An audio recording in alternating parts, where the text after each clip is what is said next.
What is up, Moody? What's up? In person. Again, in this hot ass weather this week, reaching 103, Heat index of 105. 114 and Yeah, shit. Yeah. just ridiculous ass week of weather. Um, Speaking of hot, I'll Yeah. start off with my Percy. And last couple weeks, uh, well, 2 weeks, Mhm. about 2 weeks, we have the long return, awaited return of a Virginia Legends, the Clips, Yeah. and their fourth album upcoming. I forget the title name, Let but God sort them out. Let God sort them out. And they've released a couple tracks, some singles, Ace Trumpets, and So Be It. Crazy. Both are And just crazy. I told you, I try to be, especially with this, I'm trying to be how I treat this like with movie trailers, where Mhm. I might see the first, teaser trailer that they put out for like maybe Superman or Fantastic Four or whatever it may be. Then after that, I stay away from all of that because movie trailers they just spoil too much. Yeah. Um, with the clips, it's kind of the same thing where I stayed as long as possible to not hear Ace Trumpets, and I was like, all right, I'll listen to it, and I was like, that's fire. So be it. I was like, all right, I'll play it. I still haven't played it as much maybe as Ace Trumpets, but I try to not to overplay them because I just want to hear the whole album within the full body of work Yeah. that when it comes out. But man, they are making it hard. They are making it hard. I've been wearing them out. Like they already got me. I mean, like I'm lucky enough to not have I haven't heard the Kendrick verse either. Yeah. That leaked. So if anything, that's the part where I'm like just protecting myself, where I'm like, hey, I asked you last night. I was like, what's the odds that he just puts his foot in it? Like, just spin the block again and beat his ass again. Like, just on the, just wop, wop, wop again real quick. Give him a quick little 4 bars or something. But yeah. Apparently, some nice bars. Just like again, just from seeing like people's reactions to it. I haven't heard it, but just seeing like the titles and just the conversation on social media, just from like quickly scrolling.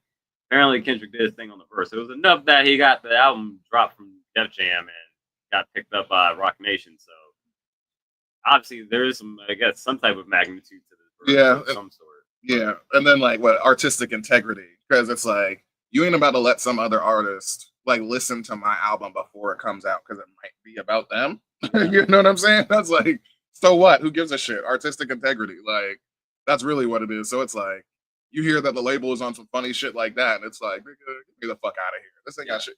I mean, it's just some ball ass shit that, they can drop, 7 mil out of pocket and be like, man, fuck y'all niggas. We taking this shit like as is, and it's still gonna do what we need it to do. You know what I'm saying? I'm calling it like album of the year already. Hopefully, I mean, like I said, first one in 17 years, bro. No skips on 2 albums.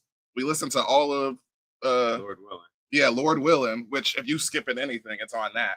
Yeah. But you're not skipping none of Hell Hath No Fury. You're not skipping Till the Casket drops. Skips are like preference. It's not even like anything bad in those albums. Like they every time they put out an album as the clips, it's usually something that is just gonna have some long term standstill to it. So that's it. We got 2 weeks. We got that same weekend. We got Superman that comes out.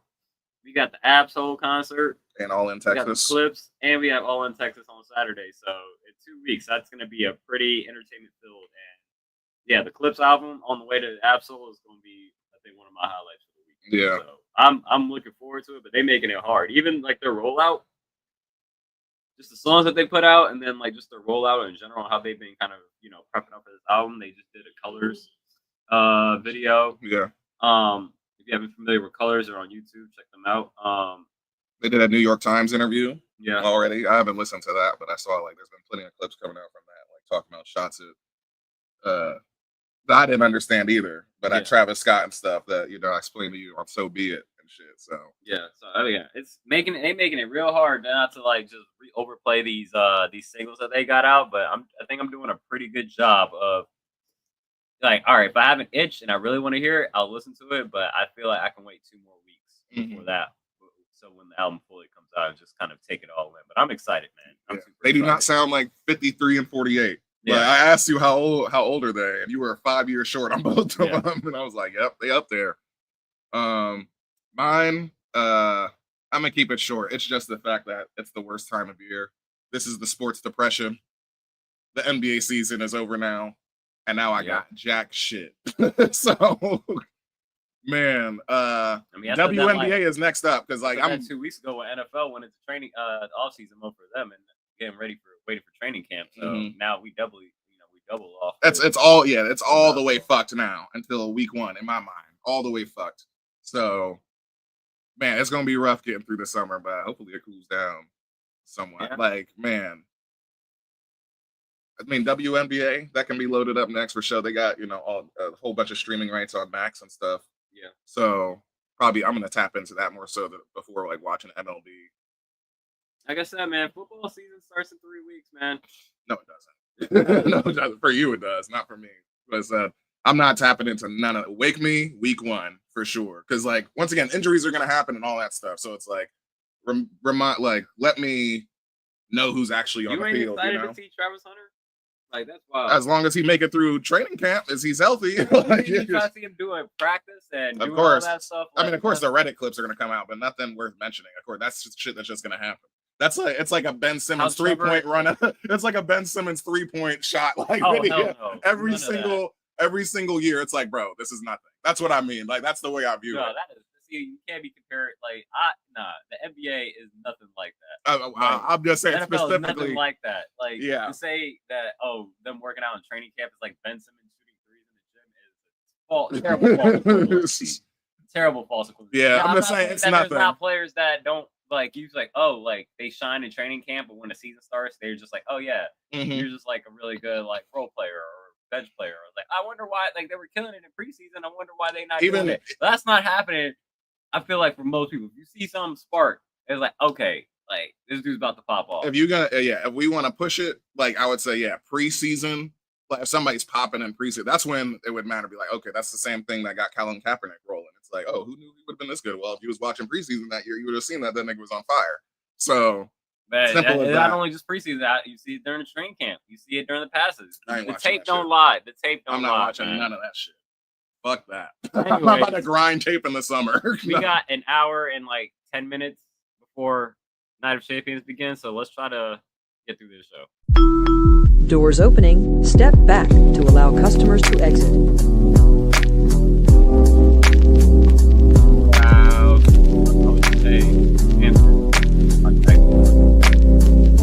Restaurant Pro Moody coming off the top row. This is the Wrestling Re-Up podcast.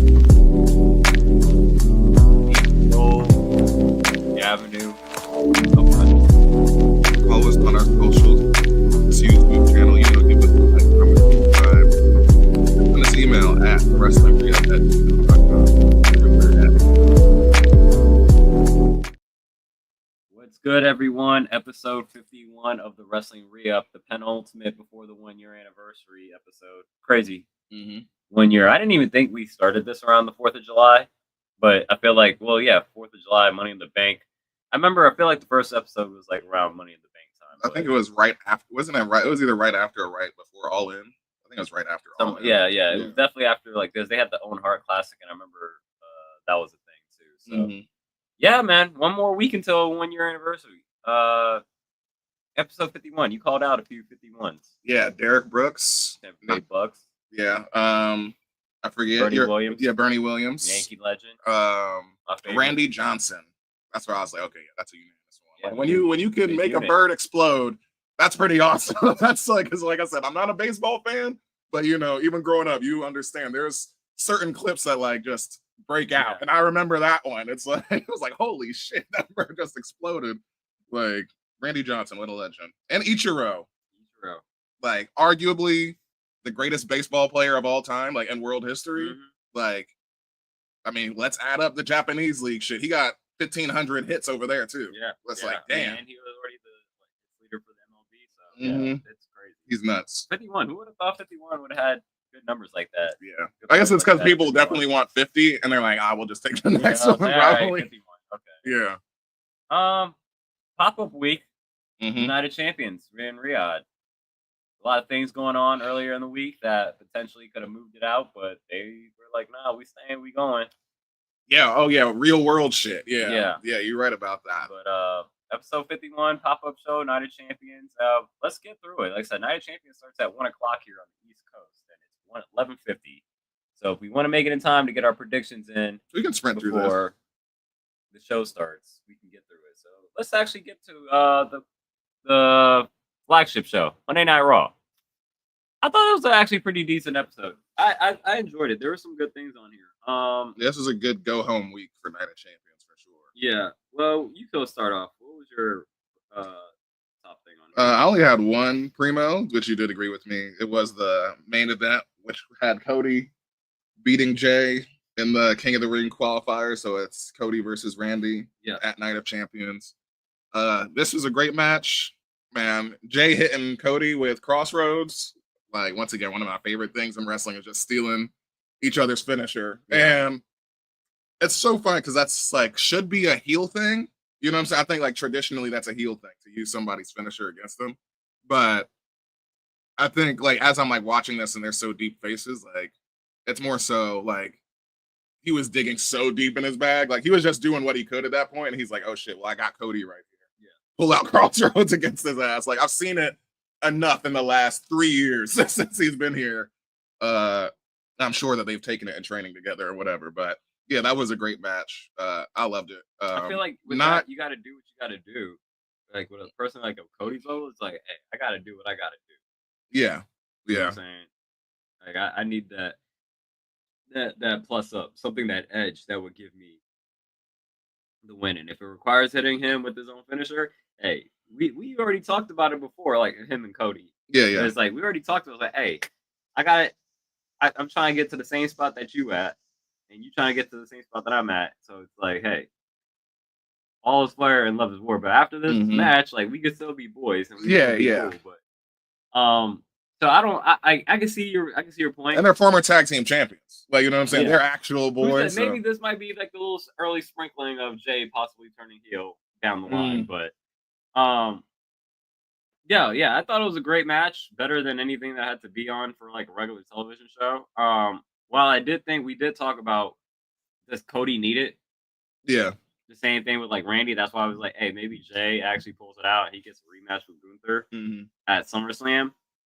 Obviously, that's not happening. Exactly. Yeah, obviously. But I mean, it was good enough that you could actually theoretically question it. Now, when it gets to Cody in general specifically, it's like Super Cena, where it's like it's going to be pretty hard. Super face, yeah. It's going to be pretty hard to see this person lose, especially like these big matches, unless like there's so much shenanigans.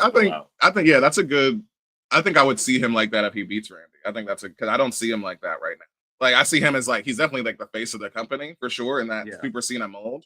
But like as far as like always winning, like no matter what the situation is, yeah, I think this is like that's a very good point that you bring up. That I would be like, holy shit, like your thought, like when it comes to like Randy is a vet, 14-time champion and stuff. Like we know, like in this match, this should be like pretty even, at least as far as like in the ring. But we would just tilt it to Cody because he's the guy actual right now. But that's a great story also to have Randy challenge again and, like you said, play hot potato with Cena. Maybe he actually gets it off of Cena, but he becomes 15-time champion or something. But I mean, I find that hard and difficult. But I mean, hey, it's been thrown around. I heard on people's podcasts like, hey, you think WWE would try to get Cena up to 20 and like we talked about it, maybe he's like just flipping it back and forth for like 6 months and he ends up leaving 27-time WWE champion. Yeah, that'd be fire. But yeah, that was a great match. But now we got Cody and Randy tonight at Night of Champions. We'll get to the predictions later on in the show. My other primo, and I think this is like the biggest drastic of opinion that we have, but obviously I'm biased about this. Seth Rollins promo to start the show. Yeah, this was shake to me. Again, this is my bias. I'm like, ain't no lie told. Ain't no lie told about Seth. And again, I like the passion behind it. He was saying a lot of truth, talking about the fans don't know what they want. They cheer for Cody. They cheer for Bronson. They cheer for Roman or whatever. It's like, you're just like puppets. Yeah. But at the end of the day, like, what they're doing and what he's done, he talked about it. I was the first NXT champion. I was the first World Heavyweight champion. Like, everything's possible because I'm the one who established it. I'm the one who did it. And, you you know, basically it's gonna come down to me at the end of the day. You got this, like you wrote in your tagline for this, like this is Seth Rollins' end game. Seth Rollins is the end game. So again, this is my bias, but I thought it did well for Seth, and I really enjoyed it. Yeah, it was just I just called it Seth's endgame promo because that was clearly the word that he wanted to use. He clearly had that word in his head, you know, before he came out there. And for once again, like I've been following him since fucking Black and Gold NXT, so you don't got to tell me all that shit. Where I know he's like one of the original new wave Triple H guys. You know what I'm saying? Talking about handpicked. So like I'm like, bro, you ain't telling me nothing. Like you came out here and just did the same thing that you did effectively 2 weeks after Mania. You know what I'm saying? So it was just another like, I still run this shit. That's the way that I felt about it. You know what I'm saying? Yeah. Like just reminding you that I got money in the bank and I'm Seth freaking Rollins. And obviously the crowd wants to see him. So that's the way that I read that whole segment. Yeah. Because there was no like, I mean, I can't remember. You have some other involvement later on. I'm sure he's like. I mean, he came out after the Penta match. Oh yeah, there we go. That's the next time you see him. Stay out the way. Yeah. That's all I could remember for the most part. But again, I'm biased on it, so I was like, you know, I just like the passion behind it. And again, it looked good. Like I said, so no complaints from me. No complaints from me. I can see it just being shake. I can see your point. Other thing that we did agree upon. Jade over Roxanne in the Money in the Bank. Not Money in the Bank. Queen of the Ring qualifier.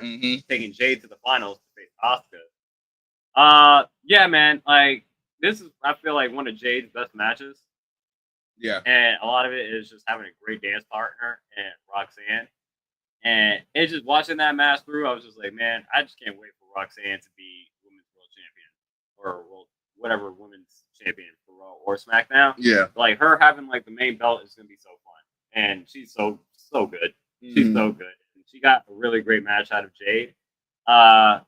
She attacked Jade's knee during the match. You know, made it a little bit weak. Jade, you got to chop the tree down if you're a small girl Jade, like Roxanne. For some reason, was like she was like on her back, and then she started like banging the knee that Roxanne was kind of attacking to kind of like jar it awake. And then she started to, she did a kick up and then was like, you know, was selling that the knee was still bothering her during the match. So I'm like, maybe Asuka comes after that today and uses that to possibly get the advantage. It's like, oh, you have a weak knee because Roxanne was doing it. But I love the match. I thought it was great. It's a little mid mostly because of the predictability of that, like you knew Jade was going to get to the finals. Still think Jade is probably the favorite, but I'm holding out a little hope for Asuka. But overall, I thought it was a great match. Roxanne was great, and I thought she gave Jade a great match as well.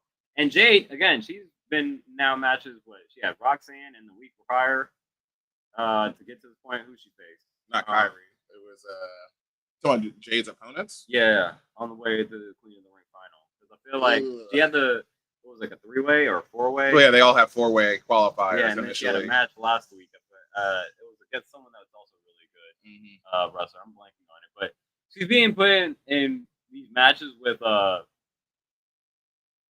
highly, you know, skilled like wrestling technicians. Was that Alexa that she beat? Because Alexa and Charlotte both lost last week. But either way, yeah. Jay's been looking good with these great dance partners that are like, you know, on the stature of someone like, you know, in ring skill wise as like Roxanne. So, yeah, I really enjoyed it. Man, what a rude comment. That's crazy. Well, I'm sorry, I was looking back at our scheduled stuff, but yeah, we're not at predictions yet. There's nothing for me to add on because it's mid because of the predictability. I'll chew on it some more when we get to it. But the other mid that I had was Gunther's promo, just simply like being very aggressive and like clearly got all of his confidence back as 2-time champion and say he's gonna break the legacy of Goldberg. I like it. So I thought it was good back and forth from both of them, even like the Goldberg little promo video conversation that he had with Michael Cole. Yeah, I was like, all right, like this, again, predictable outcome. Even that we're like a couple weeks out from, you know, Saturday night's main event. But I'm like, all right, like at least y'all are doing good promo work to get to this point. So it is what it is. I probably have that shake. Well, Did I have not have that? No, I that we only agreed on the Roxanne and Jade match. Yeah, for the minutes. So, yeah, I probably have it as Shake. Yeah. Just again, I'm just not looking forward to that match. I'm just like, okay. Yeah. Okay. It's fine. It's happening.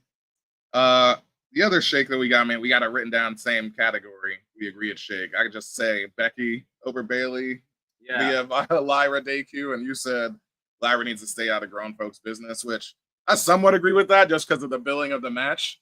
But yeah, you definitely don't expect a face to cause that interference in the sense that it would be a heel. If a heel was the third man, you'd be like, obviously they're going to come for their rival. But for her to be like a baby face and interfere in the match is stupid. So I mean, I'm gonna just get my this is the champion I just had off. I wrote she needs to stay out of line. This is gonna be the Ashley Banks. Back up, mind your business. Just mind your business. Championship belt to Bailey that she needs to tell to Lyra because again, Young Joint's already passed. Yeah, you lost your belt. Why are you coming in every time? Like, have some self-control. You just jumping in for no reason. Like I was about to say, she needs to stay out of grown folk business. Like, I'm here to see Bailey versus Becky Lynch. I ain't want to see no Lyra pop out of nowhere and interfere for the match for no reason. You could attack her before the match if you wanted her to lose the belt. Attack her after the match. You don't come in during the middle of my match and cause a DQ for no reason. Yeah, exactly. So that was I get what they're doing, but I was like, Like, because my obvious counter to that is like, obviously it's not no reason, but that's also where the conflict lies. Because it's like, girl, you a baby face, you shouldn't be out here anyway. Yeah. So that's where it's dumb. But I mean, yeah, you had your last Shake. Well, I have another mid as well. Oh, okay. Braun over Penta. Oh yeah, you did mention that earlier. Yeah, that was a good match. Great match. Those two, like I said yesterday, I guess in a pre-production, I'm like, for people that are not, I guess non-American, they hear peanut butter and jelly. Mm-hmm. They hear like, oh, what? Like, why would you put peanut butter and jelly together on the same sandwich? That doesn't sound appealing. And then you put them together and then you eat it and then you're like, this is the most amazing combination ever in the world. And that's what Braun Breaker and Penta are. I feel that I wish that they have like the kind of back in the day where you had, kind of like a trio of people that were in the mid-card scene that you knew that were going to kind of continue their rivalries with or without the title once they got to like the next level level onto like the chasing up those to the world titles and whatnot. I feel like Penta and Braun are at least two of those on the Raw side or just within characters within the storyline because for some reason they were so good together as wrestling partners that you don't expect it because of the clash in styles, but it just shows you Braun's versatility, and then Penta is also just a well-experienced versatile as well. So I really enjoyed that match, and then Braun Breaker were probably one of the best spears in the business right now, hitting Penta off the ropes into the spear, and then basically having him coughing blood. I really enjoyed that. I really enjoyed that. So that was a mid for me, and I'm looking forward. Anytime you guys want to put them on a match together, it's like Carmelo Hayes and Andrade. Like, I'll take it. The chemistry is already there. I'll take it. And then to continue on to that, Penta was having a backstage conversation with Chad Gable. Actually, Chad Gable walked up on Penta while he was recovering in the back as he was coughing up blood or at least coughing up his lungs from that spear. End up getting a little squabble backstage. And who do we see in the backstage, in the backstage of the camera? A wild Ludwig Kaiser randomly appeared, just scrolling through the back as Chad Gable and Penta are fighting backstage. Nice to see Ludwig. It's been a while. Yeah. I don't know why you were off TV, if you were just not having creative or if you were hurt. I'm going to assume that you were hurt. But nice to see Ludwig. So shout out to Ludwig. That's my last Shake for Raw. Yeah. Yeah, nice to see him. I didn't see that segment, but he was definitely part of like booking for like fans like IC title situation around last year for sure. Like a year and some change ago when Gunther was still the champion. Yeah, that's all for Raw. We got NXT coming up. Captain Super. Obviously, you actually watched NXT this week. I did go back and watch the highlights. I agree. I was able to see the like all of Stacks and Tony D. Yeah. That's like the one storyline I care about the most. Yeah. Right now. So yeah, like when you ask me, do I think that he is Luca Crucifino, the consigliere? Is he, backstabbing Tony D also? So far, it's all been unfortunate events. You know what I'm saying? Because last night for the Heritage Cup, it was like, I guess Stacks' new goons, right? Yeah, I guess. Yeah. Yeah, his new goons that he's recruiting. They were outside the ring and they were trying to hit him with like a bucket or some shit. And Luca interferes. Tony D is hanging on the apron, like his back to the outside. And Luca rips it out of their hand and hits Tony D in the back. Where I'm like, all right, I see what we're doing. Unfortunate, once again, just like when he hit him last week with a lariat by accident, when he was going for Stacks. So yeah, Stacks is the Heritage Cup champion now. Clearly Tony D doesn't trust him. And he said he don't trust either one of them. Well, yeah. Verbatim. yeah, exactly. So explicitly.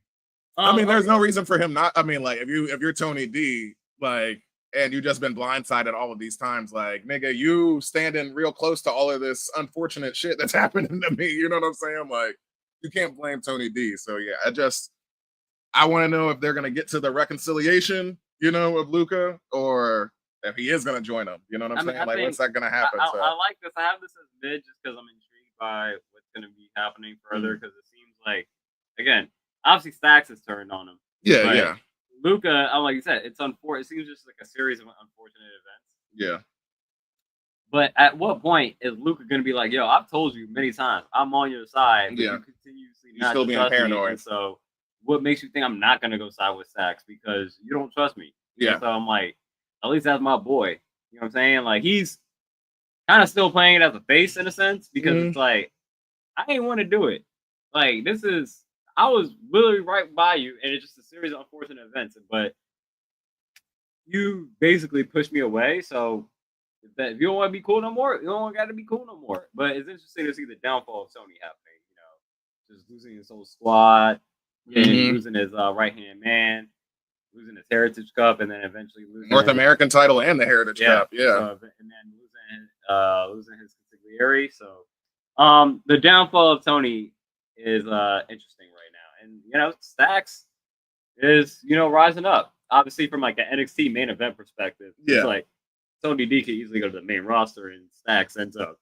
That's what I was just thinking right now. Family. Yeah, because that's exactly what the storyline is. That's what he's saying. So it's like, I'm just hoping whenever he gets called up, like we just really get that Sopranos ending or something. Like we get the vignette where like, you see like, I don't want to say Tony D sleep, but like just have that standoff or some shit. And then like Luca just pops his ass. Like just have him actually kill him like in NXT. Like, and it's like, oh shit, Luca's like he's a way worse mob boss than Tony. Tony wasn't committing murder out here, But yeah, have him actually like throw him in a dumpster trash compactor, do something like that, where he's kayfabe killed off and then bring him back in 2 years. Holy shit. Like, but that's the thing that I cared about the most, like actually story-wise. But the best thing on the show as far as wrestling was, I did agree that I was able to watch the match, was Jordan Grace becoming #1 contender against Jada Parker, Izzy Damon, and Lash Legend.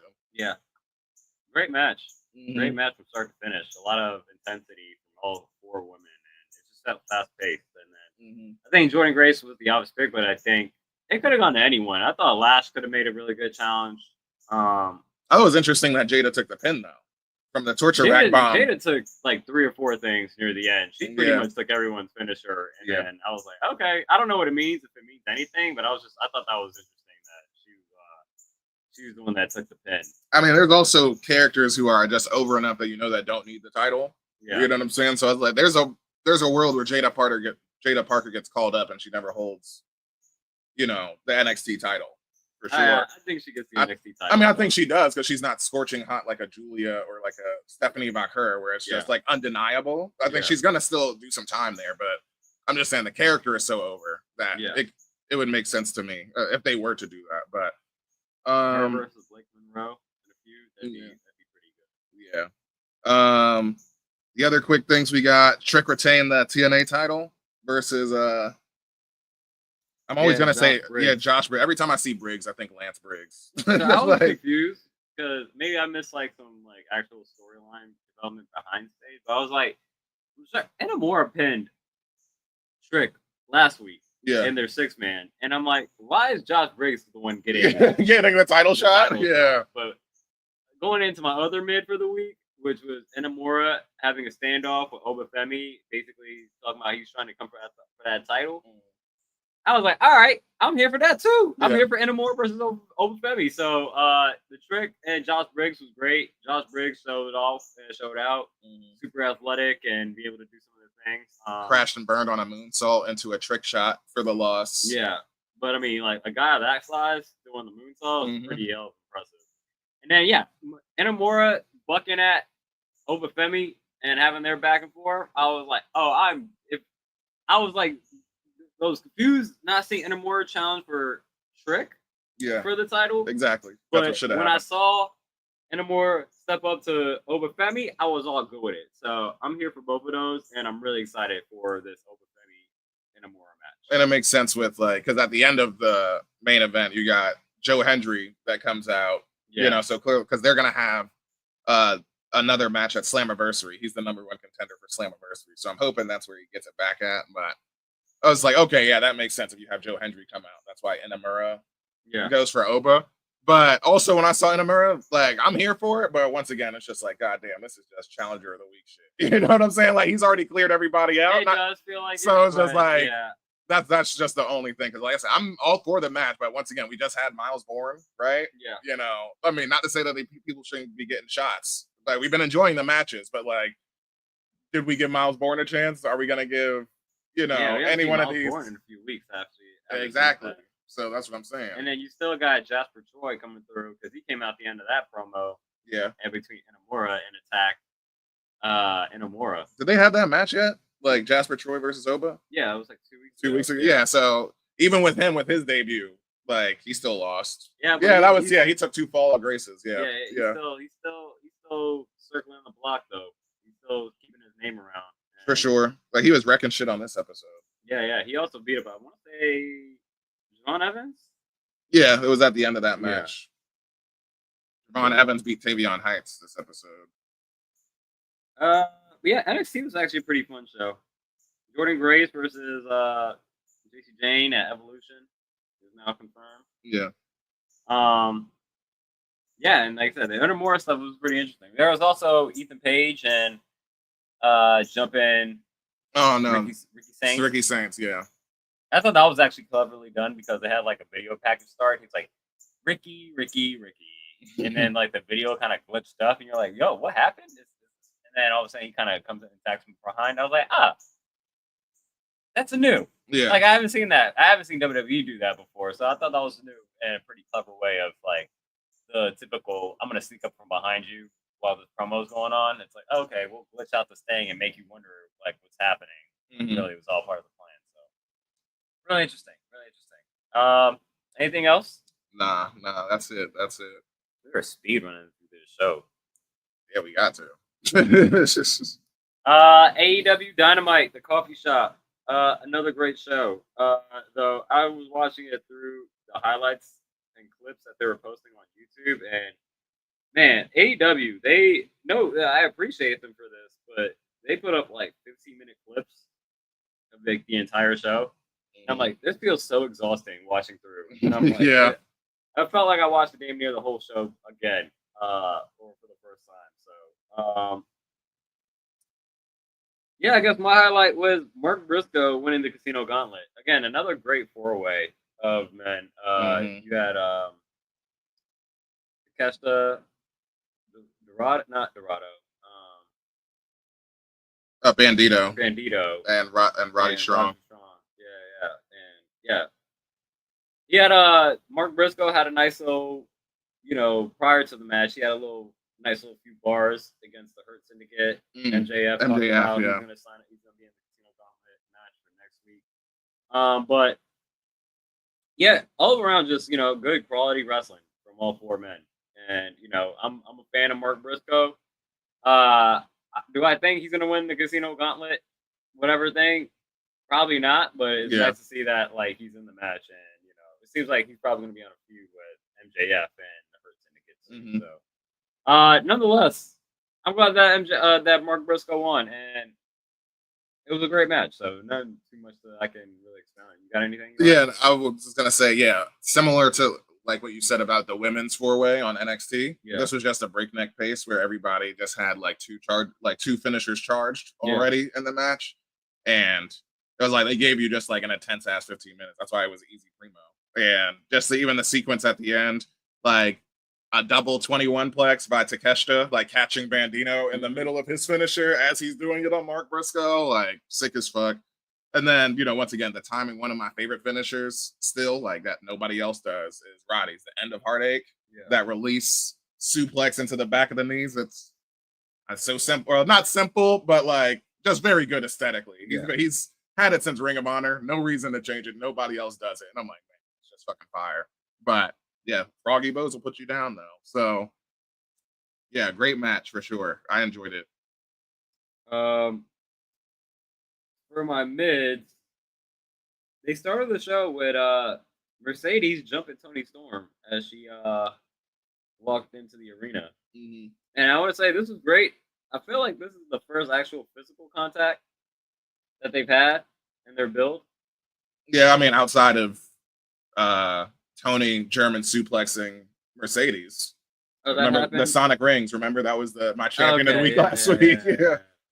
That's the first time they got physical. So Mercedes getting. So this is Mercedes' first time. Actually, getting her get back. Getting her get back. But either way, like the pace and the build of this feud has been really good ever since Mercedes won the Owen Hart Cup. So no, they're doing a great job of just building up the anticipation for this. Like I said, we got 2 weeks until we get to that match.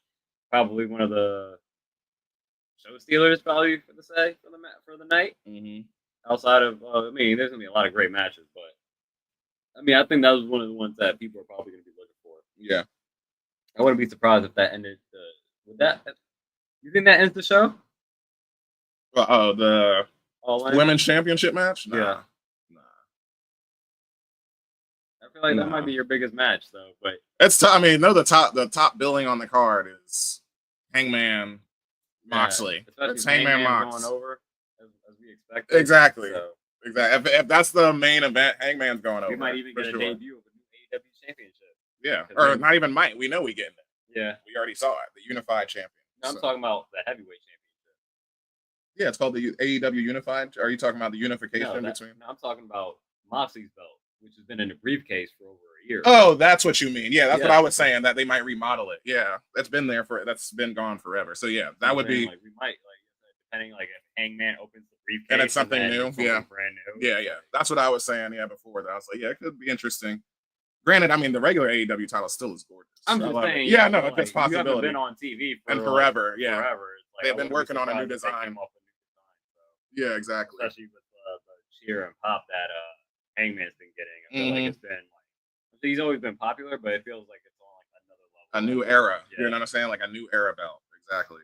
One of my favorite wrestling matches, though, I would say Jet Speed and Ricochet. Yeah, Jet Speed versus Ricochet. Yeah, Ricochet. Fox. And you see how that match was actually put together? Mm-hmm. Like Ricochet was backstage trying to recruit AR Fox, and then AR was like, "Hey, that's AR Fox's fault because he had his hand out."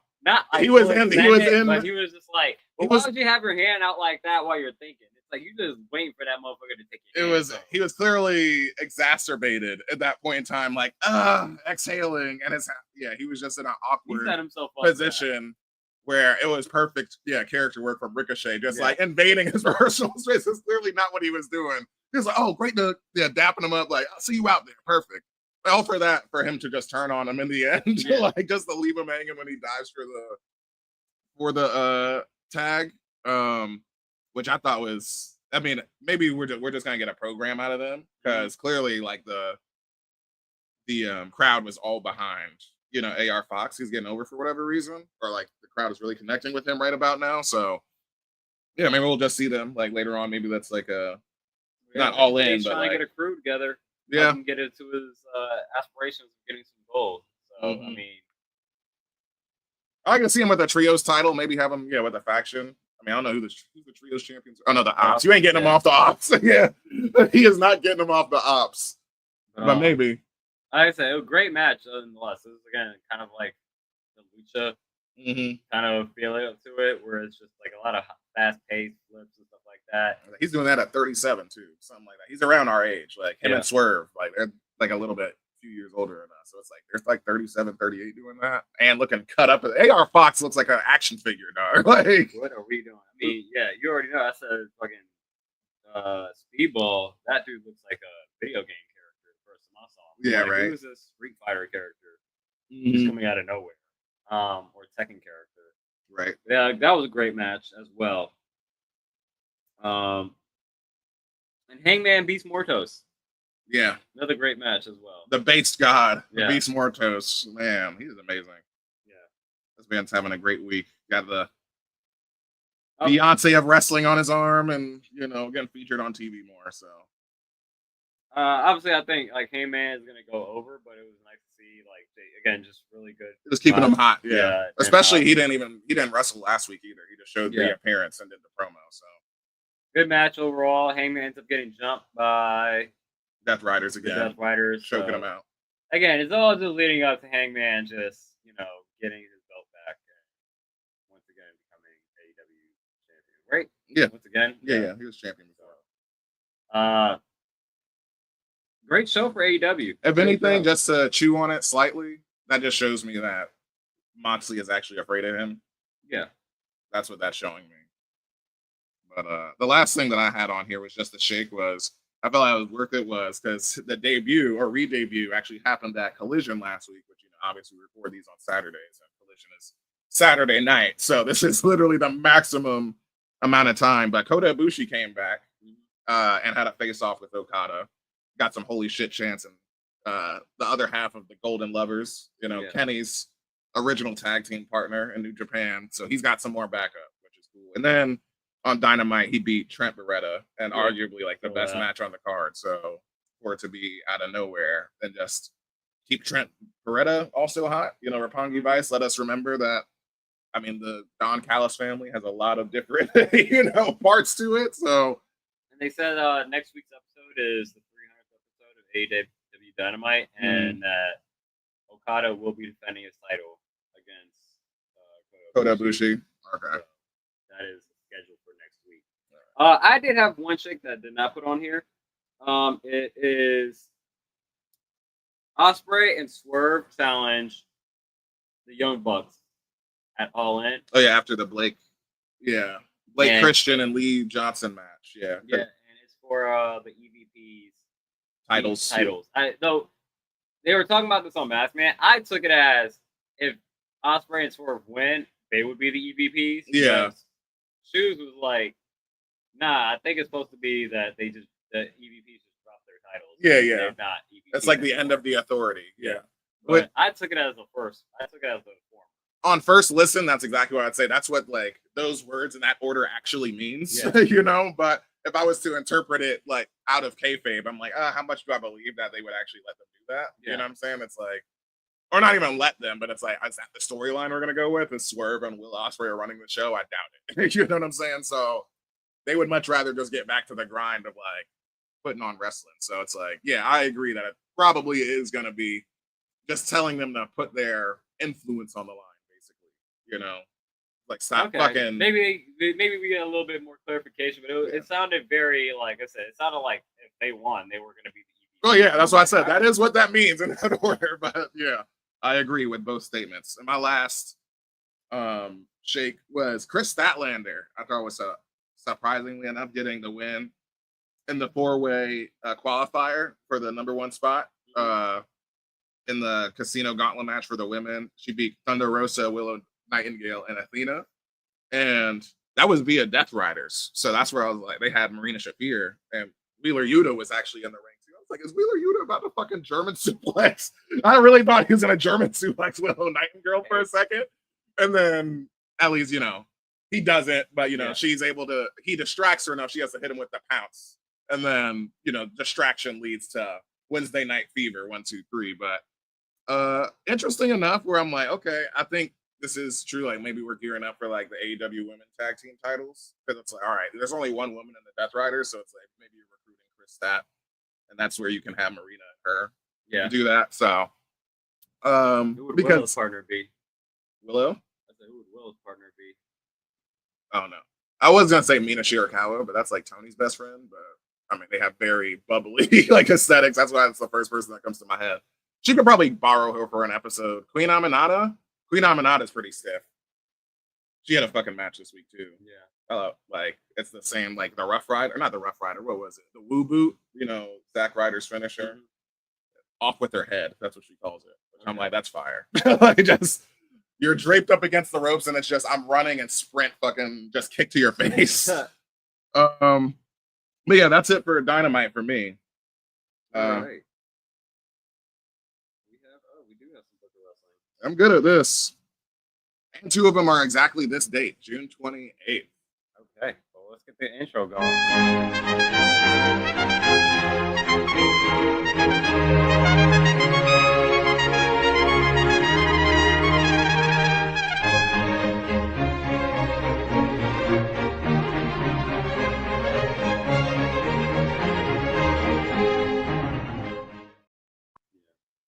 All right, for this week of Book of Wrestling, we got 3 items on the docket. Let's start with more, I guess, culturally relevant one that happened. Mm-hmm. June 27th, 2011. We saw Synergy. The reverse last week from John Cena, but he had to get it from somewhere because John Cena ain't original like that. Yeah. CM Punk Pipe Bomb. 2011, R-Truth defeated WWE Champions John Cena in a tables match in the main event of Monday Night Raw from Vegas. However, it was what happened after the match that will go down in wrestling history. As Cena lay in the ring, a number 1 contender, CM Punk, came to the stage in a Stone Cold Steve Austin t-shirt. He sat cross-legged to announce that his contract ran out the day after his world title shot at the upcoming Money in the Bank review. He then began his historic promo that would be known as the Pipe Bomb and make Punk an overnight megastar, as well as name-checking a few former WWE champion Brock Lesnar who split, just like I'm splitting, as well as Paul Heyman and his friend Colt Cabana. He then laid waste to the business acumen of this man, his propensity to surround himself with yes men. It was a truly monumental moment to set up the Money in the Bank match, but arguably the most anticipated world title match of the Attitude Era ended. Yeah, I think in some respects, Synergy, 15 years on the dot. Yeah. Or 14 years, not 15. I think in some respects, I think the Pipe Bomb is definitely should be held in high regard. In some respects, I also think it's a bit overrated. It's a moment. I think it's come full circle to the point where it's been long enough where it's overrated and it's perfectly finely rated where it should be. Yeah. It's a moment. It's not overrated and it's not underrated, but you should recognize this is what made CM Punk. I think the impact of it. It's a real impact too, because I was like, he's ahead of his time. That's why it had the impact. He wasn't lying. He wasn't lying. He was breaking the fourth wall in a real way where we knew. That's fine. Sure. That's what I'm talking about. For the case of wrestling, it really didn't change much. They still went on and did the same shit that they were doing. Well, we were still. This is what you said. 2011. Yeah. Still the dog days of doing some dark years of wrestling. This was the best part of it. Of it. One night. The summer. That's why it's known as Summer of Punk, dog. I mean, come on. This is his run on the way out. It didn't change anything. That's only a CM Punk thing. I'm talking about the general landscape of wrestling. Didn't do much. Promos didn't get better. Storylines didn't get better. I'm just saying, for this thing, sure. That's what I'm saying. It's a weird balance. I don't think I'm not saying even what he said wasn't bad or wasn't good. I think part of it was him saying it on TV. And again, this is my mind. I'm like, they're not going to let you go out there and just say anything. Of course. I mean, they control the mic, obviously. Like, even if they don't know exactly what he's going to say, they know the realm. You know what I'm saying? I think, even when they cut his mic off, I think that's all planned. Of course. Sure.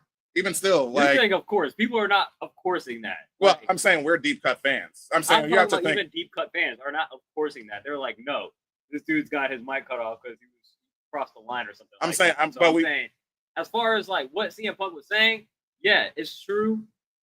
And I'm glad that they let him rock like that, but not everybody got that leeway. Nobody else really got that leeway. For sure. It really didn't change promos for the next 5 years. I mean, we weren't chanting change promos. They were chanting CM Punk that entire time he was gone. I'm saying people were frustrated, and that's why they got back on. That's why they resonated with the promo, because he was talking about everything that people were having a fault with the state of WWE as a business, as a voice of the voiceless. That's exactly what he was doing. But did it ever change the product? No. Not until later. But that's why he was like, hey, I can't change it. I'm voice of the voiceless. I'm out, whatever. So, and then, we just had Summer Punk, in the entry last week. He did the same thing in Ring of Honor. So, interesting how that lines up. But in the other entrant, this goes without saying, June 28, 1998, the most iconic Hell in a Cell all time. Mankind and Undertaker competed in the second Hell in a Cell match to be held on pay-per-view. This match birthed one of the most iconic moments in WWE history. I don't feel like reading all this because we know exactly what it is. If you're watching this video, you've seen, Undertaker throw Mankind off of the cell and choke slam him through the top of the cell. You've seen all of that. So, yeah, that happened this week. Yeah, that's like the one wrestling match. I'm like, if you ever want to get somebody onto like wrestling for the first time, I'm like, you gotta show Undertaker versus Mankind Hell in a Cell, or at least like, I don't know if that's the first one you would show, but I definitely would show them like that as far as like one of the more insane, of course, like wrestling moments. I'm like, it's a car crash for sure. It's like car crash test dummy. Mankind Hell in a Cell, and like it took all of 10 minutes for that dude to get thrown off the top of the cell. Mm-hmm. And then everything else happening after that, like him going through the top of the cell, which he wasn't supposed to do, and then nearly dying, having, fortunately, the chair not smack him in the face the way it did, or hitting him the way it did. It actually kind of prevented him from actually. It could have been a way he could have died in that ring. Yeah, it was just crazy. Yeah, it's like there's no way that man didn't have internal bleeding. I'm like looking at that. And then the last entrant in the book of wrestling got a Stone Cold second title. This was actually on Raw. This would be the match entrant this week. You can find it on YouTube. Literally is put up today. So, because it is today, exactly 27 years ago on Monday Night Raw, June 28, 1998. Stone Cold beating Undertaker. This is back, he still got Paul Bearer. He's still This is corporate Ministry of Darkness Undertaker. And yeah, 2 Stone Cold Stunners later, we got a new champion. So that is our book of wrestling entrance this week. All right. Wow. Didn't even update the little chevron. Oh, that's all right. We moving on anyway. I hate this. Where is this mouse? Jesus. Right there. I know. Like heading over to SmackDown though. Go to the boutique. Yeah. And you paid more. We watched this together, but you paid a little bit more attention than I did. It was hard. I was trying to listen and have a conversation with you, obviously, Yeah. at the same time. I had 2 primos on this, which was... You should have 3. 3? Yeah, the tag team match. Oh, shit. Yeah, I didn't put it on here. Yeah, that was the best. Fuck, who was that? That was Andrade.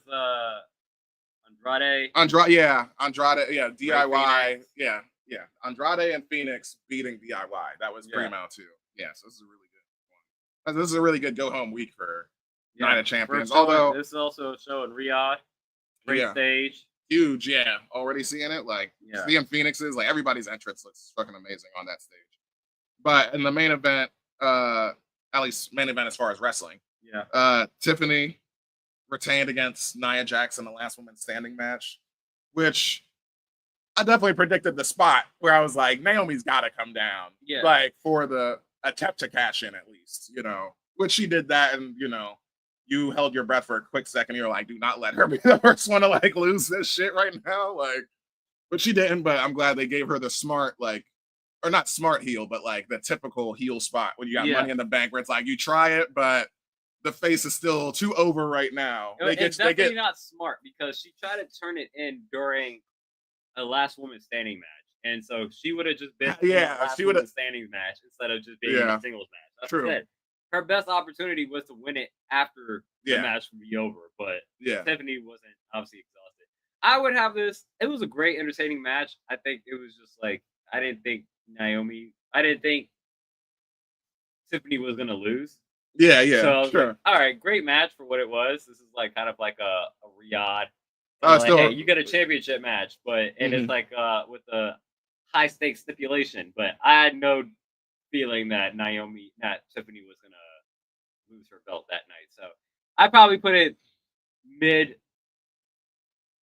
just because of it didn't. I didn't feel the possibility of a title change actually occurring last night. I think you would have if you were paying attention a little bit, just like because like I said before, Nia is the heavyweight. In the storyline, obviously, there's no chance Nia's winning. Yeah. But like in the moment when she hits an annihilator, and I'm like, anytime Nia hits one, I'm like, just do another one. You know what I'm saying? I'm just like, just spam them. Like, exactly, just do that. But she's always like trying to torture them and stuff, so that ends up being her downfall. And Tiffany's able to put her through a total of like I think 5 tables. So it's like I was like, yeah, if we were playing 2K, WWE 2K, her torso's on red. Like the finish of that match was her going through, like you said, the lack of Dudleyville architecture school, 3 tables on the outside, But she makes them all break, which was dope. So yeah, that was the best individual match. Tiffany retains. Yeah, the tag team match. Thanks for catching it. Andrade and Rey Fenix versus DIY. That was amazing. Those were just like you had that really grabbed your attention. That was the hardest. You're like, you said at least 3 times we were watching it. You're like, I was like just rambling. You're like, yo, this is actually a good match. Yeah, this is actually a good match. So yeah. Oh snap! They were like, I think it was because Andrade is a former luchador mascara. He comes out with his former mask that he used to wear. So it's like, I guess it's just that easy. When you're raised in lucha and you can just immediately pick up that style again. I mean, that is your style. So it shouldn't be a surprise that just because he don't got a mask on that he can do it just as good. So, because now it makes me want to see. I want to see him with his mask on and hit that fucking spinning, kick up to the spinning back elbow. I'm like, that had to be a finisher back then, dog. But adios amigo, hitting the rope running, PK. Basically, that's what that is on Tommaso Ciampa into the message. Also, like, it was amazing. Great match. Put him in a tag team. Yeah, they could for sure. Maybe you do the tag team run now with him and like push, like you said, and more immediately try and push Pence into the main event scene on Raw. And then whenever they come together as Lucha Bros, you can make them like, I don't know, 2-time, 3-time champions. Pence is like 43, so you can get Pence versus Andrade. Yeah, that'd be kind of cool at some point. The biggest thing, I mean, yeah, you're talking about ripping on each other and synergy just because we were having the match tonight. But CM Punk interrupting John Cena's entrance, or he gets the whole entrance, but his introduction, as the realest champion and all this stuff. And we hear the doctor of thugonomics, word like, this is basic thugonomics. Great. This was the part that was ruined for me. I told you earlier in the day, I didn't watch the highlights, but just the YouTube guy that I watched, he like posts pictures. And that's when I was like, oh shit, it was earlier in Saudi Arabia. And that was the very first picture. And it was CM Punk is the doctor of thugonomics. And I was like, oh shit. But yeah, watching it was way better than just seeing it. I mean, cool. I will say it did take the wind out of it for me, but I was like, dang, it was still cool. No, like I said, I didn't know what was happening. And so I was like, I saw John Cena. I thought he just flipped his music for a second. And then I was like, oh snap! Dr. Thugonomics. Never heard this. And he did the rap too. You saw CM Punk come down the highway dressed up. They actually got t-shirts out for him now called Punk Life. Yeah. They're selling that on WWE.com, WWE store. But no, yeah, I love that. Just for like, I didn't even care what Punk had to say. I just love that he did it. Yeah. So that alone just gets a primo for me. Off rip. It's just the fact that he came out as the doctor of thugonomics. That was awesome. I think this has so far been John Cena's kind of like best heel portion. Yeah. But again, you just have someone that's really good on the mic. And bouncing off of him, that can get you out of that pocket of just being like generic heel number 4. Because you got like Randy's like legacy holding him up. Like we don't need any explanation for like Randy and Cody. Yeah. You know what I mean? But like the layers of like storytelling you're going with, like he's a better storyteller. Yeah. He's a better storyteller anyway. Like on the mic. Yeah. He's one of the best. I mean, that's his thing. So him ripping him to shreds as Dr. Thugonomics, like drug-free, CM Punk is fire. Like, to flip it, yeah. And the other mid thing that I had was, this probably would be shade just because it ended in a DQ, but once again, it was very good while it was happening. Street Profits versus the Wyatt Six. and the Wyatt Six just, and I remember there's a whole lot of tag team promotion at the end. I think that's where it kind of lost me, and that's where I feel like it should be shaken. It's like if I can't remember it, then Yeah. how good was it? I remember in the moment watching Joe Gacy and Dexter Loomis in the tag team match and being like, all right, this is good. You know what I'm saying? But I couldn't help but like bring up anytime I see Montez at this point, I'm like, bro, where's the fucking singles run? Like, we just started booking it again. Most of the match just talking about Montez. Exactly. That's exactly what happened. Yeah. I had one not shake. I'll put it as a mid. Julia gets her first main roster singles title, defeating Zelina Vega to become U.S. champion. Man, if Katara could have waited only 58 more minutes or an hour long, what was her name? Takura? Takura World or something like that. Yeah. Let's see. They had a comment. What is your opinion on WWE not making Takara World? All right. Threat? Takara World, if you come back ever and listen to this, we go through the week. Monday through Sunday or Monday through Saturday. Yeah, but Sunday through Saturday, basically. You just got Asuka said something. You came in on the Raw segment right when we started. This is the opposite end of the whole week. Now we at the end of the show, basically. But yeah, we had this now. So what would be my opinion on Zelina Vega? Basically asking about her being a bridge champion. I think it's the second they put the title on her, that's the way that I felt. Like, I think it was one of those, like, we're all pulling forward type of thing. It was like similar to, I mean, when we look back at her career, bridge champion, she's the second champion ever for this belt. Yeah, I mean, that's what's tough. Yeah, you're right. It's like, and again, we were looking for dates. He put it there. They put it there, April 25th. Yeah, so like I said, it was less than 2 months. Like I said, it was around the same time. Like a week after WrestleMania. Yeah. So yeah, very similar timeline to Jay. Yeah. I thought, congratulations. Like, you deserve it because she honestly deserve it. Yeah. I wish she held it a little bit longer, but I think she could definitely get it back.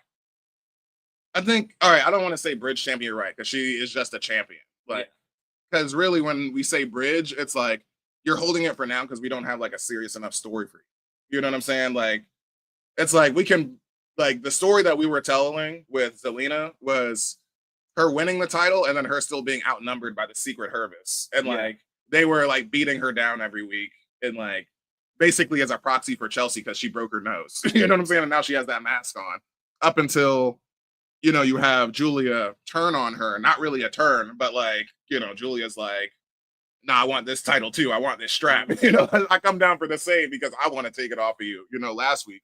So, I mean, I think it's similar kind of like what you said with Kaylani, where it's like, damn, like, good luck. You know what I'm saying? It just sucks that you got a target on your back immediately from the point that, like, you won the title. And, like, Chelsea Green was not letting you, like, slide, basically.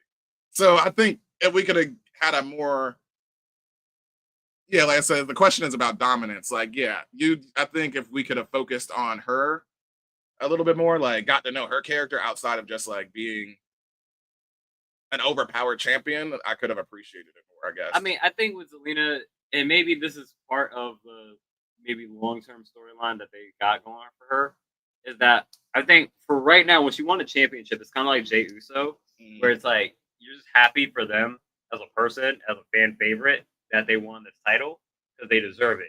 Because as much as hard they worked to be here in this position. Though, when you have the belt in that situation like that, it makes it very hard for you to like be something other than that. Just being like the happy-go-lucky, I'm happy to be your champion, and I'm here to defend my title belt. Now she's actually going through some adversity. Like losing her belt. So she's been a champion for about 3 months. Booking, a lot of it is not her fault that they're just not putting her on TV and stuff like that. That's more so on the writing and the booking and how they're just kind of organizing the show.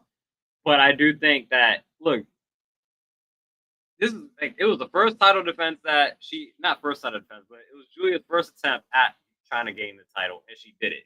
Yeah. Usually, in most cases, the champion would probably beat him on the first time, and then they would probably go a few more times afterwards before the champion before Julia would have had won it, right? But the fact that she won it on her first attempt at coming at Zelina Vega maybe puts a fire under Zelina Vega where she starts having a little bit more, not heel promos, but a little bit more passionate promos that kind of,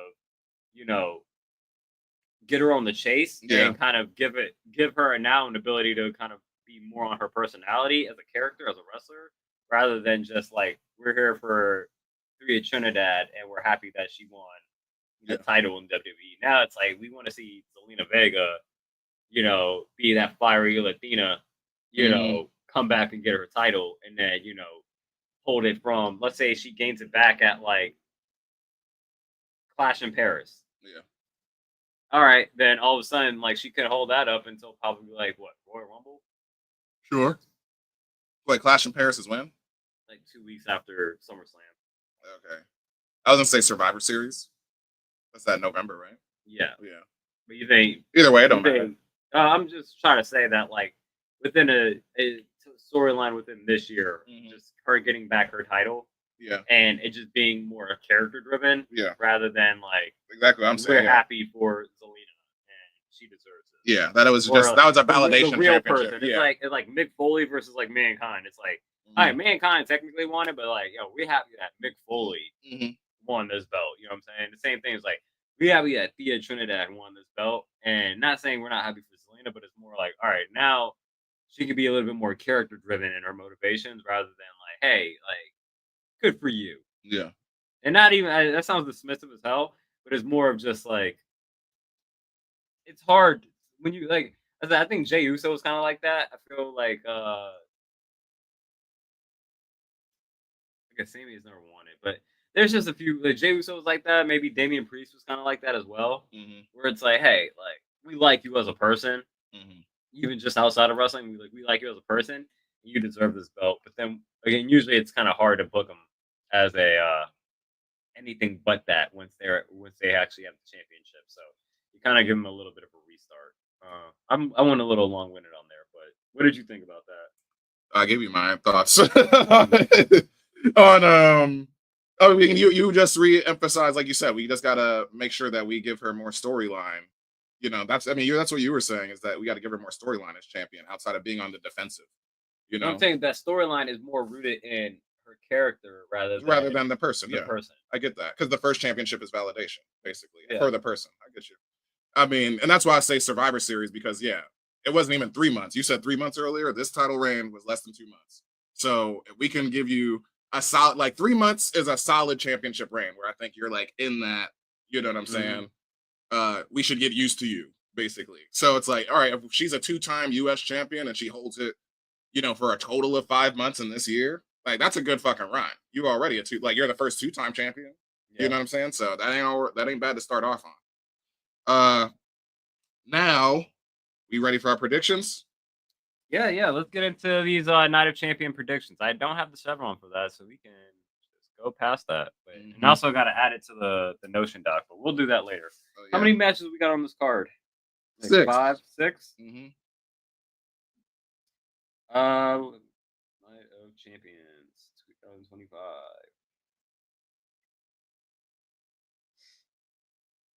All right. I'm just gonna guess which order that this is gonna go in. What do you think is gonna start this off? I think we can go with the order they have in. I'm looking at the Wikipedia. Yeah, me too. Let's go. Randy Orton versus Cody Rhodes.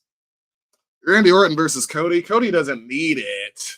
Neither of them need it, as far as like the title.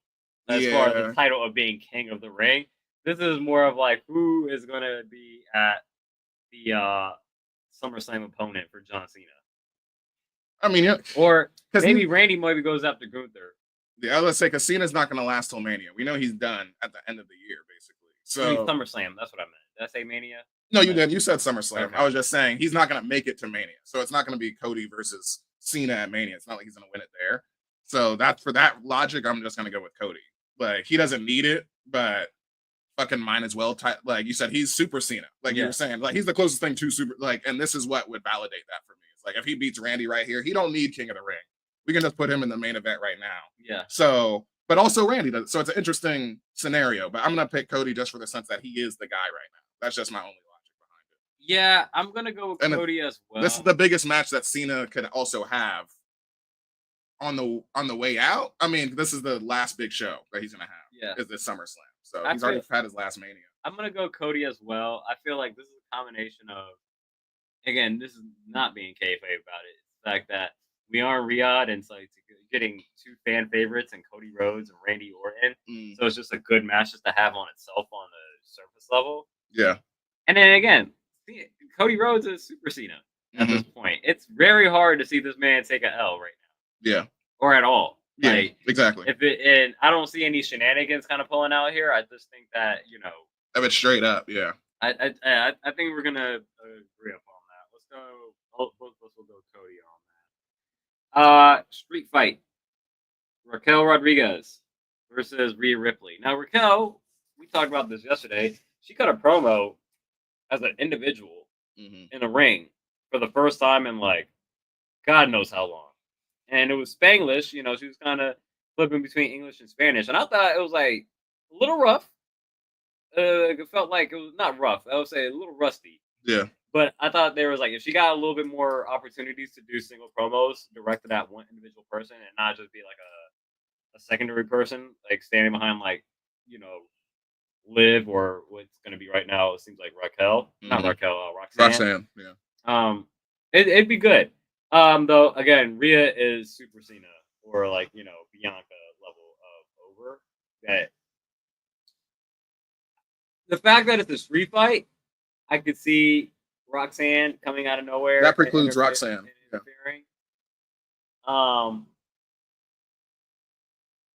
Rhea's strong enough to get over both of them. I think, yeah.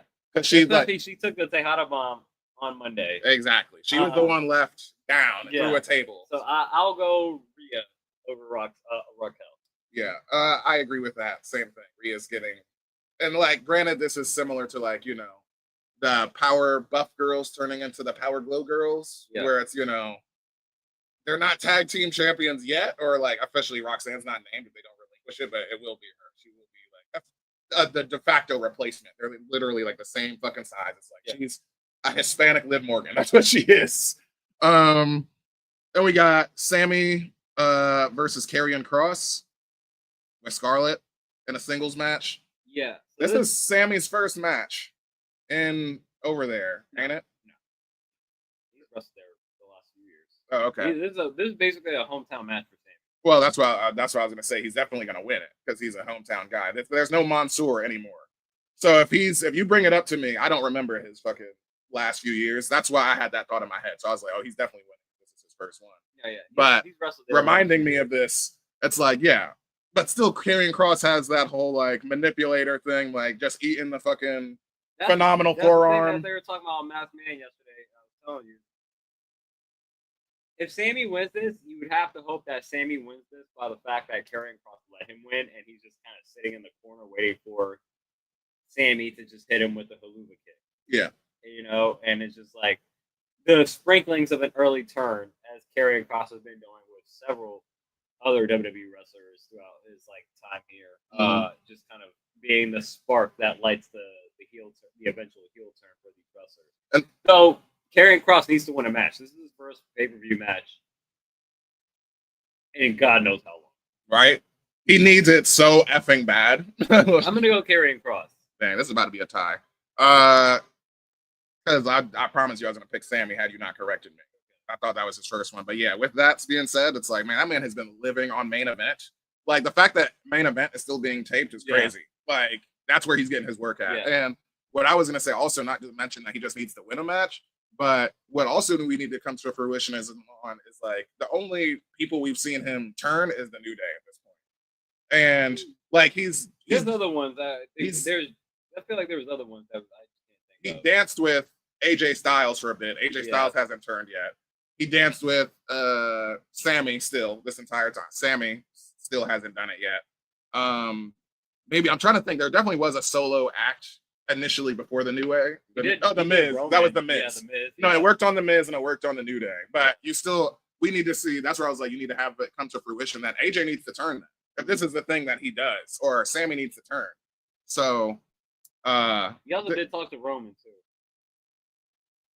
Oh, Karrion Kross talked to Roman? Yeah, it was like way early. Oh. Yeah, that's when they like. I feel like initially had came back and like they had like the lantern or like the sand clock. They're like TikTok. It was I feel like, but I guess it seems like we might be what you call it, getting another draw. Sammy Karrion Cross, so we both on Karrion Cross. Yeah. Jacob Fatu defends this U.S. Championship against Solo Sikoa. I think this is a great opportunity for Solo to win the championship. I think it's a great opportunity for him to win. I think, like, just classic heel shit. I mean, is Jimmy going to be out there enough to back up? I think that's just the question. Is Jimmy going to be out there to, like, run interference for JC Mateo? You know what I'm saying? This is where I would have to say, to borrow some Scott Steiner math, the numbers don't lie, and they spell disaster for Jacob Fatu. And I think there's going to be a member of Solo's faction that grows. Oh, this would be the debut. There we go. Yeah, maybe. Yeah, this is where it happens. And sure. So you're right. Maybe Jimmy does cancel out Jason Mateo. But then there's somebody else. There's somebody else that comes with Black Hoodie. This, that, and third. And then it's who is it? It's Nicoleo or, somebody else. Or it's Lance. Yeah, Lance Anawai or somebody. Yeah, somebody. Any one of their cousins or little bros. Family. I'll tell you, I can't wait for Zilla to get here. Because once Zilla comes, he definitely going to be on Jacob's side. Like, he's also from the streets and, like, got a face tag and shit. Like, I can't wait to see that combination. And I think it works the same way for Zelina, the way it would work for Jacob. I think get used to it. Him being on the get back is like, okay, now I'm about to be up all in your ass. You know what I'm saying? Like, when you talking from a point of height, it's a little harder. But for him, I think, especially talking about like, man, I hadn't lost it all. You know what I'm saying? I lost everything. Now on my get back, I'm trying to get back to my own throne and stuff like that. Just him, just kind of like feeling that motivational, like I'm trying to get back with mine or something like that type of shit against Solo. I'm gonna go Solo winning the title. Damn, man, I was hoping that you would stay down on that. I was like, that was the only place that I thought we would really change up at right there. But oh well, it's fine. That's what happens when you have a B-list pay-per-view. It gets kind of predictable. This is another split, kinda. I mean, my favorite women's wrestler of all time, Asuka versus Jade Cargill. I'll die on the hill of Asuka. You know what I'm saying? So I do feel like this should be the vehicle for Jade. Like I said, she was immediately featured after, WrestleMania, when we're clearly getting the new division sign up when we get Jade, Naomi, and Tiffany. And it's like, hey, they come to fruition with Naomi holding that briefcase. So it's like all three of them should hold the title at this point this year. Or I mean, you called it even before Mania. I asked you, did you think Jade was going to hold the title? But you said within the next year she will. So yeah, I mean, an Asuka, goddamn, I'm just so pissed, yo. But I said she's 43. Like if she's getting another run, it needs to happen now. Like I think she's going to be one of those criminally underrated, like when it should be Mount Rushmore of women. Like I think, she's got to be. I mean, she's in mine personally, but at least as far as in ring, I'm just like, man, I think she'll get forgotten mostly because of like not being non-featured, but I think obviously being Japanese has part of it. When you don't have as much promo skill as Vince would see it, like when she first comes up, and like I said, the crime of feeding her to Charlotte on an undefeated streak for 3 years or whatever the fuck. Anyway, that's my Asuka spin out. Jade's winning because we said it was a vehicle for Jade. If Asuka wins, I'll be happy. But I know you even gave me your booking that you said. I mean, you still feel like Jade is the favorite, but you had the booking of like Asuka beating Io at SummerSlam. Yeah. So and I think you rivalry. can still get the Io and Asuka at SummerSlam even without Asuka winning the Queen of the Ring. I just think because who else is going to challenge her for the title right now? Liv is out. Rhea, we gonna do Rhea again? I mean, we could, sure. Yeah. I mean, and then she can finally get over the hump of beating Io, but I'm like, do I want that? I'd rather have Asuka win it than Rhea win right now. I think I still this is all flavor, obviously, because we love all of these women. Like all of these women are great, but at least as far as like crowning a superstar and stuff, I mean, because that's also where I asked. I was like, who's your final four in the Royal Rumble this year? Because like maybe she doesn't win it right now. Maybe she has to win it at Mania. Jade, talk about that if she wins the Royal Rumble. But I mean, I'll go. So like if Jade wins, she's Queen of the Ring, and she probably challenges Tiffany. Yeah. Whether Naomi cashes in or not remains to be seen, but like that would be an obvious target, where maybe Jade has a 5-minute run like Drew did. I think Jade is obviously favorite to win this. I'm gonna go against my better judgment. I'm gonna say Asuka. Well, I'm not mad at you. That's my favorite. I will happily lose on that. I'm still going with my booking that this is the beginning of the Asuka heel turn. Finally, the one match, right, as I will say, champion. just the last thing, sorry about that, but we already saw her in Riyadh, like last night. She got her in the palm of them, or she got them in the palm of her hand, like Asuka. Yeah. Like it's not even a question of who they want to win. Yeah. For sure. They're pulling for Asuka. Like, so Jade is going to get booed, similarly to like when Bianca got booed in Australia. I think that's what we're about to be in for. Like, maybe not so egregious, but I'm just saying similarly where we obviously know if you're a wrestling fan, Jade is the face right here. Yeah, there's more longevity and built with Asuka than there's for sure. Jade. For sure. Finally, as Night of Champions starts, we're at the last match. Perfect timing. John Cena, CM Punk World Championship. Cena. R2 shenanigans? Sure. I would say the R-Truth, less likely than Naomi shenanigans. I think I remember I was booking like her cashing in, and you were like, "Bro, there's no belts on the line," and I was like, "Oh yeah, that's right." But she still just don't fuck with her. I can see her stopping her from wanting to win the Queen of the Ring. Yeah, but other than that, yeah, I just can't see John Cena not losing this belt until December. Yeah, but that's it for the Night of Champions predictions, and it's literally had just started. So let's wrap this show up. You got any champions? I already called one out. Yeah, I do. This was actually really great because this is like one of the few clips that I did get to see from AEW Collision. But this is I forget what I called it, but the Spider-Man meme. Yeah, the title. Yes. I don't know. Did you see this match? No. It was Kyle Fletcher versus Kyle O'Reilly. Oh yeah, I saw they're like bro. Washington Kyle's people versus this is Kyle or something. Bro, it was nuts. Like when you talk about the best wrestling crowds, Chicago, Washington State, these places are so hot from the jump. And it's like, they were like, when you say yay, boo, it's Kyle, Kyle, this is Kyle.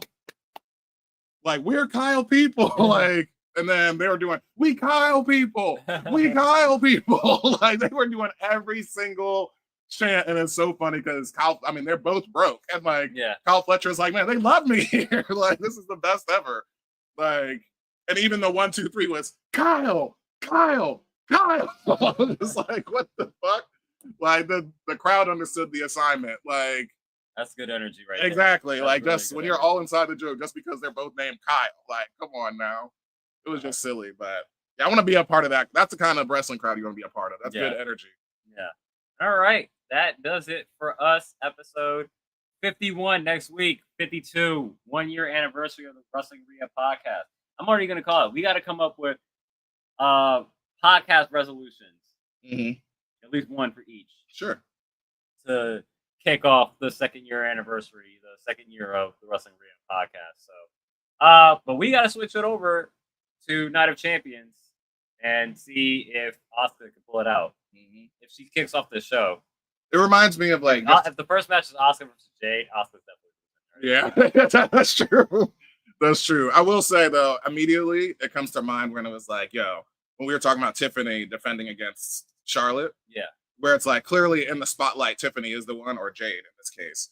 Like, we're using the elder statesman to get them over. So that's kind of how I see this, because I was like, is Tiffany going to beat a 14-time champion in her first Mania?